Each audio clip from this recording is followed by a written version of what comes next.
Today, I want to take just a couple of minutes and talk about this week's discussion boards regarding collaboration and networking and resources. Uh, there are a number of resources that are out there, and I've kind of put some of them online for you to take a look at. And for some of you, when you were looking at it, you thought, wow, this is really great. Um, but I think for some of you, you were probably looking for, okay, more definitive resources that if you're a classroom teacher, you can go in and automatically use these.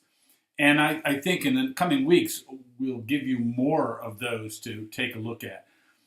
But the underlying assumption of this week's discussion boards really is for you to start thinking as an administrator, what can I do to help the teachers in my school? If I'm going to have an inclusive school, one of the critical elements is having teachers on board and having them understand what their responsibilities are. As an administrator, your job is to help them. You need to provide them with the resources. And then this basically develops into professional development. And some of you in your post this week referred to that. You talked about, well, what do I need to do to really help my teachers? In looking at developing an inclusive school program, you need to design a professional development program, realizing where your teachers are at. Now, you automatically have some teachers that are really excited. They're the gung-ho people. They're the people that will do everything to go out and find the research and do all those things. Then you also have that set of teachers that are looking at this as one more thing that you, as the crazy administrator, is throwing on them. They didn't sign up for this. They signed up to be a teacher, not to be a special ed teacher. So one of the things that you need to do is to provide them with resources that will help lower the temperature and encourage them and show them that there are so many different opportunities out there. One of the challenges when you start looking at having an inclusive school, and many of you reference this as well, this is all nice, but how do I afford it? How do I afford the cost of all these things? Well, by the network information and the communications that I was sharing with you this week, hopefully you learned that there are a lot of free resources out there.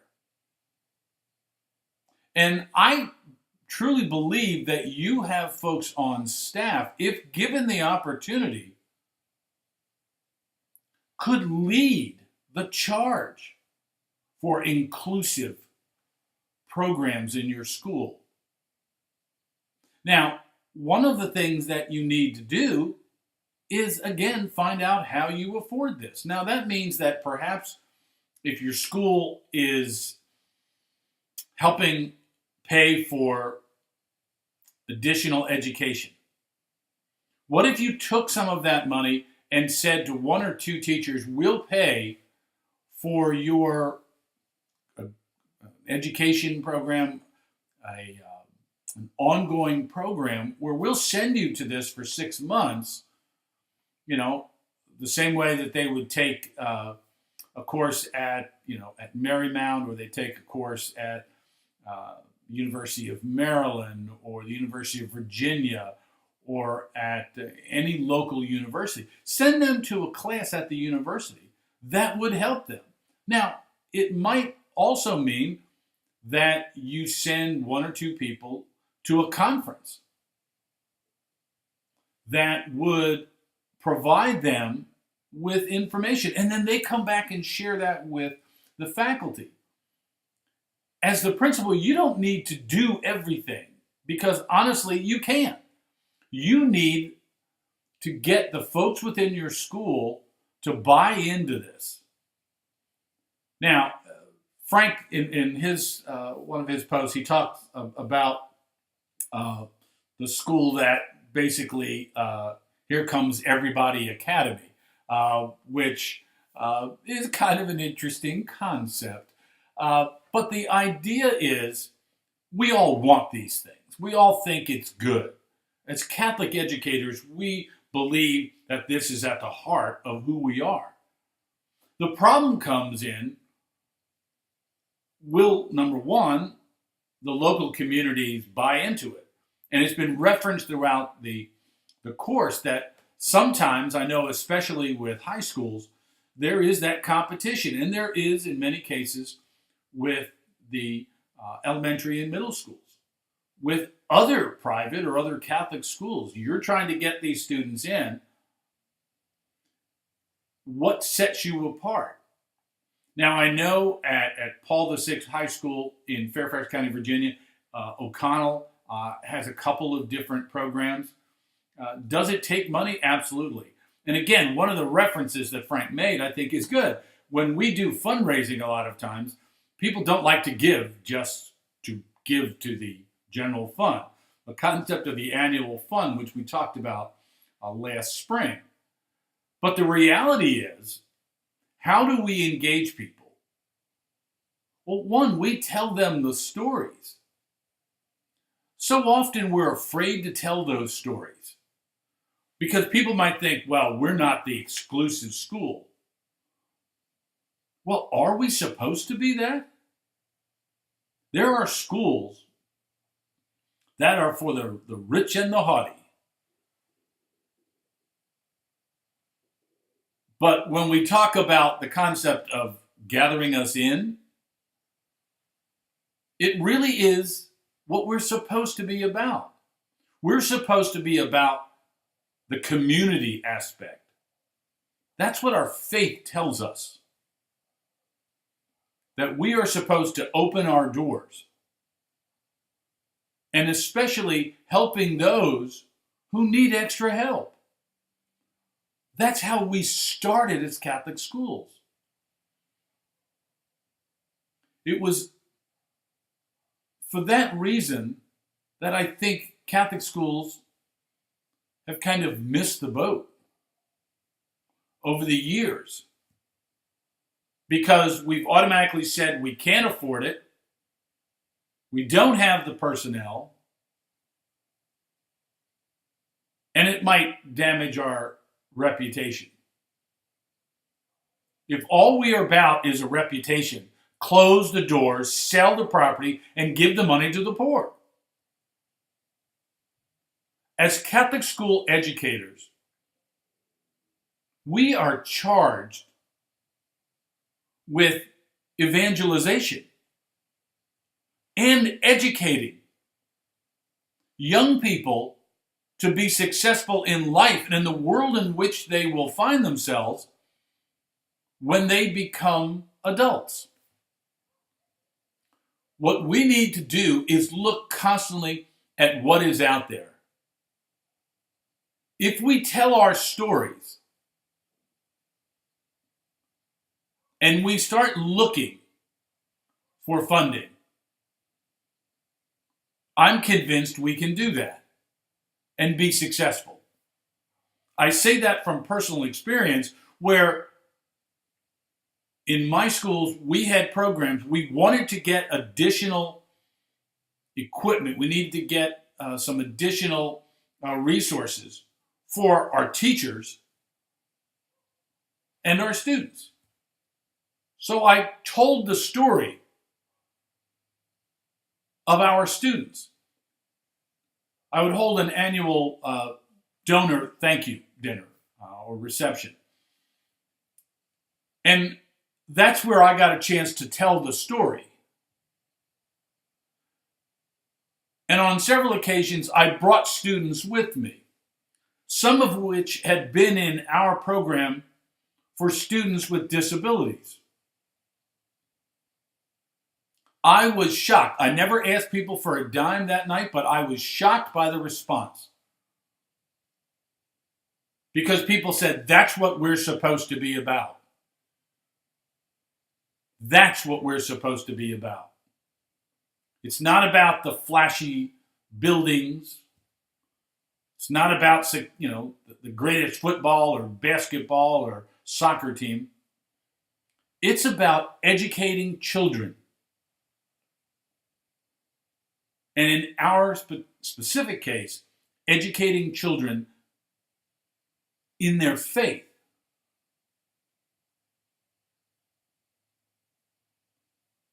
I tell the story over and over again about a young girl who came into one of the schools that I ran, who the school didn't want to accept her. There were a lot of people, from admissions to counseling to assistant principals, who didn't believe that this child should be there because she was in a wheelchair.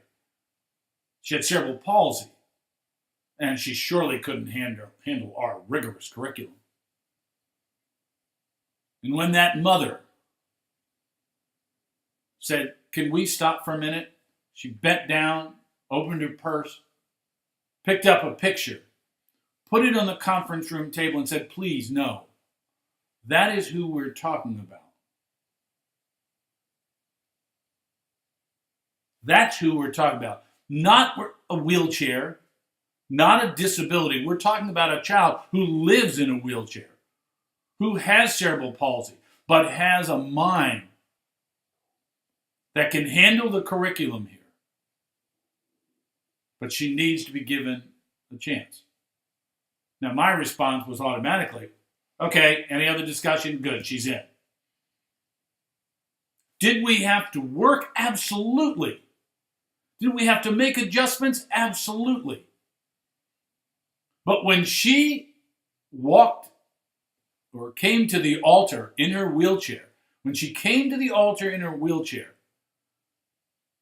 and a church filled with 2,000 people stood as one and applauded this young woman who lived in a wheelchair,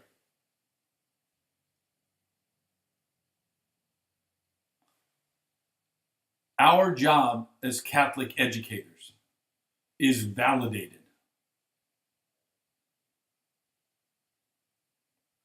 But no one will know the countless hours that teachers spent making some types of accommodations. But we have to remember that we're talking about children. We need to tell the stories more often and brag about their successes. There are resources out there to help administrators and to help teachers if we're willing to spend the time and if we're willing to spend the money. The challenge for us is communicating that message to our internal community and our external community. Because at the end of the day, when we look at what we're doing, and if we have met our responsibilities, not just to a handbook, but to the very core mission of who we are as Catholic school educators, then we can say that we have been successful. But the journey never ends. It is a constant struggle. It is a constant work in progress. And what we need to do is tap in to the resources that are out there. Both what you find online, but also with people. People who have been successful in this and let them share their experience, their knowledge. And then you as the leader need to take all that and form it into a program that will allow your school to be a school of inclusion, where every child is welcome. I hope these thoughts help. Great discussions this week. If you have any questions or thoughts, shoot me an email, send me a text, and I'll get back to you as soon as I can. I appreciate it and have a great week. Thanks.